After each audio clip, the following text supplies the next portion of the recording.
when that day comes where she says, Dad, give me the polygraph exams, give me the private investigator report, give me everything, I'm going to hand it to her. I'm just going to give it to her.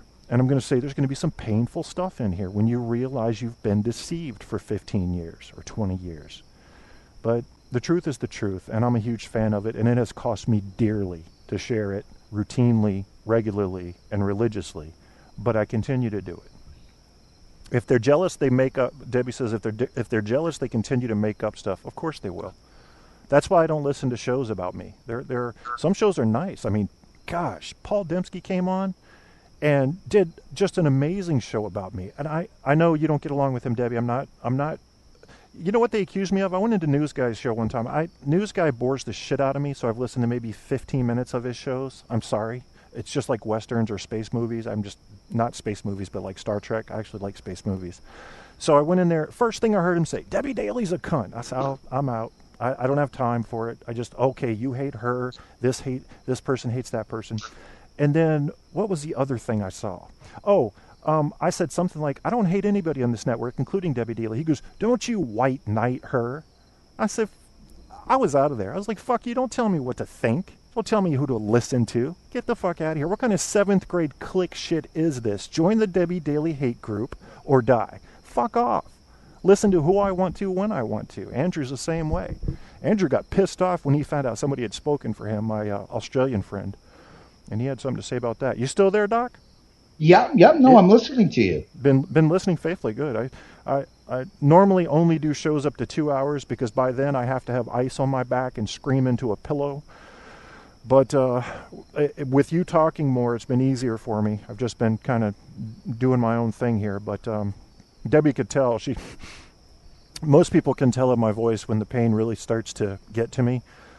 And people that know me, people that have listened to me before, and it's starting to get to me. And you know, these people that we're talking about that like to go out and troll and attack us and stuff, you know, I don't have time for that. I'm not saying I'm not a human and that I'm above it and that's some sort of, you know, trivial little thing, but it is kind of trifling. I mean, getting into personal attacks, what are you getting from that? Can you see yourself on your deathbed going, I saw some great Spreaker wars when I was alive, but I didn't learn shit about Aristotle?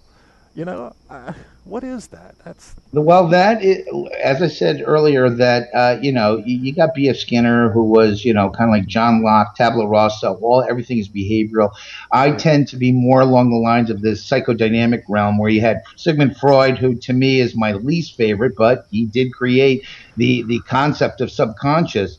Yeah. But then you have Carl Jung and Alfred Adler. I did my doctoral degree at the Adler School. And with Alfred Adler, which is so applicable, so I wish Adler was around too, along with Dr. Jung. But Alfred Adler said we're social creatures. We come into this world social, from our mother to our eventual, you know. Mm-hmm. So what Alfred Adler said is that we have a primary drive to be accepted, to be recognized, and to be part of. Mm-hmm. And what he said, that drive to be accepted and to be part of is so strong that we will even, as he called it, walk down the useless side of life. And what's that? And the useless side is your psychopath, your criminal, your psycho, you know, your pedophile, your non-repentant, I hate to use that term, individuals who don't feel guilt. The useless side, and what Alfred Adler believed, and I believe him, that's why I did my doctorate degree there, is what he believed, that we'll do anything, Kevin, to be recognized. Mm-hmm. And if I perceive myself, and if I'm psychologically isolated, I can be standing in a stadium of people, but if between my ears I feel isolated from my world, I will do anything to be accepted. And psychological isolation is a construct I've been studying is if you look at the past 7 or 8 spree mass murderers dating back to the recent one, all the way back to, for me, Jared Loughner back in 11, they all spent an inordinate amount of time in cyberspace. Mm-hmm. They all were psychologically isolated. Mm-hmm. And what regardless of whether or not they were physically isolated, they felt psychologically isolated. That's my supposition, because they taught, and what happens when I'm psychologically isolated, my proclivity is, because now nobody's recognizing me. Well, you know what? It's now time for me. That is when the rage and retribution, which is the next step. I have to get back at you. I have to get back at my wife.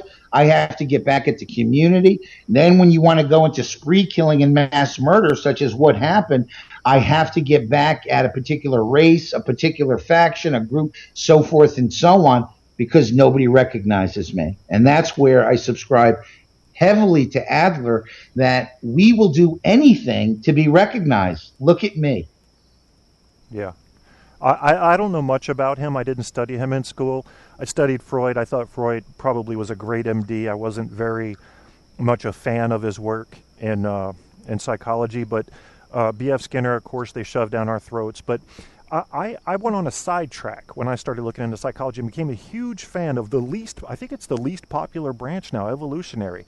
And I kept thinking, damn it, I think we could get a lot of answers if we continue to learn about how we lived in the past and how the gene pool selected from that. And I don't have a lot of people agreeing with me on that, but I still remain somewhat convinced that there are a shitload of answers that we're going to get from archaeological digs, learning what people eat, learning how many people would be in a typical group or clan for a given area of population, learning how much warfare, how much torture, how much murder, how many childhood deaths there may have, childbirth deaths there may have been, things like that. I think that's going to tell us a lot, and we just need to keep looking into history. But maybe it's because it's not very quick and people want quick answers. You get something like behavioralism, you got your laboratories, you got your control groups, you've got pretty solid freaking evidence when you come up with a theory and then you go test it fairly in a disinterested fashion and come out with a result. And I tell people all the time, look for evidence. Spend time at criticalthinking.org or some critical thinking site that you trust, and learn how to think well. And once you have that, you got the world by the balls. You just got to be able to separate fact from fiction. See, for me, as it relates to the topic that you're, and certainly if we have to end, I just want to give a closing remark. But as what you're relating to is, I feel that it's okay. I'm open. I believe in evolution, but I also believe in God. I don't see them as opposing forces. Yeah. But you've got atheists that subscribe to nothing but evolution. Well, okay, right. Well, let's say evolution exists. Let's say the university did come from Big Bang. Okay. Well, that doesn't mean that God has not existed. And if you don't believe in God, okay. But if you believe in God, that's okay too. Just as you don't use whatever your ideology, you don't use it as a weapon to what? To hurt others. And that's what we're seeing in cyberspace. Right, exactly. And my religious view is agnostic, as you know. I got somebody that used to listen to my show, I haven't seen around in a while, Stabby. He's strictly atheist. Debbie is a Christian. The one thing I don't like to see often from religious groups, and I'll give you an example of how accommodating I am with religious groups. There were a group of Muslims visiting a Days Inn hotel that a friend of mine worked at, and I was there helping him do something.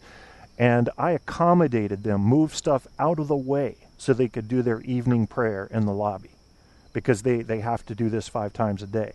All right? If you're in my America, and my American Constitution says freedom of religion, I'm going to accommodate your religion in whatever way I can, and I will die to defend your right to practice that religion until you take that religion and go try to hurt somebody with it. Now we have a problem. Now, the religion itself will not go on trial in my mind. It will be the people. But if I were to see an entire religion begin to preach death, murder, destruction to all that don't believe our kind, then we would have a problem with the whole religion. It's just thinking well, knowing where your enemies are, knowing where your friends are, knowing what's a real risk and what isn't. And what do you think about these conspiracy theories, Doc? I know a lot of friends of mine who buy into Alex Jones like he's a god. I look at about 10% of these conspiracy theories and say there might be something there. About 90%, he's selling you fear to put in your fear hole, people. That's the way it strikes me. Well, I personally, I'm open to conspiracy theory because, some conspiracy theories actually come true, but that is just the natural part of the human condition is to, conspiracy theorists, those who follow it all from the 9/11 truthers to these street killings never happened, it's all government. Yeah. In history, that has proved true, but overall, the conspiracy is getting the evidence before you come to a conclusion. And the worst thing you can do if you subscribe to a conspiracy is to pass judgment to those who don't subscribe to whatever your belief is. Mm-hmm. It's weighing both, and that's, but I enjoy anything from aliens to 9/11. I'm opening to listening to that. Oh, it's entertaining as hell. I listen to it too. Absolutely. So before we close, is most importantly for your listeners, it is personal information in the information age, is taking a little time and truncating the amount of personal information you're disseminating. And if you're a parent and have a child, is you want to be more, I don't want to say aggressive, more authoritative and involved, because a child is naturally curious, is naturally going to push the envelope. Why? Because that's part of us. Right. But kids, they're not, adult developmentally, neurologically yet to the adult standpoint. They're going to push the issue, not thinking of the cost benefits, and so personal information. And then the last thing I'd like to ask, and certainly if in your hashtags, because I want to, once again, and I'm not getting paid by Anonymous, is if you're allowed to add another hashtag, you don't have to add iPredator, but if you can add one, is to add the hashtag or tag of Anonymous. Sure, I'll be happy to do that. I just want, them to be recognized as not just reputable, but serving a very beneficial purpose to what seems to me, which falls into Aldous Huxley, George Orwell, is the disconnection that's going on in society. Anonymous is here to help stop that. Mm-hmm. So I'm trusting you on this, Doc. I'm trusting you because I don't know much about them. Okay. Well, if you decide not to use it as a hashtag, that's fine too. No, I'll use it. I'll use it if you really believe that, and you're one of the more educated people I've had on my show. Then I always defer to the experts. This is something Debbie could tell you about. A quick little example before we go. She's got a pretty smart guy, very smart. I don't know, how do you measure? He's a very smart guy that calls her show Mr. Solutions, and he was using the French term je ne sais quoi instead of je ne sais pas. And I dared listen to that, and because I was a student of French, I'm not an expert in it, I can't even speak it fluently. I can speak it fairly well. I had to say something, and I did, and he decided not to trust me. And I said, it's not me that you're disagreeing with. You're disagreeing with the country of France. I'm telling you what the French people do when they speak. And I was trying to explain the subtle difference between je ne sais pas, I do not know, and je ne sais quoi, which is I don't know what, a certain something, a mysterious quality. And he said, I'm going to trust my source.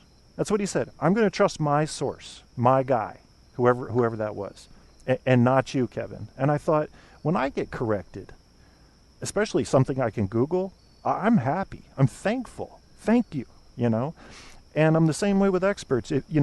I studied psychology in college. I love to talk about it. You're a friggin' doctor. You're the expert here, and I will completely defer to you on expert points about psychological conditions and the state of the internet regarding trolls. But it's so good to have this conversation, getting it out there, getting it in the open.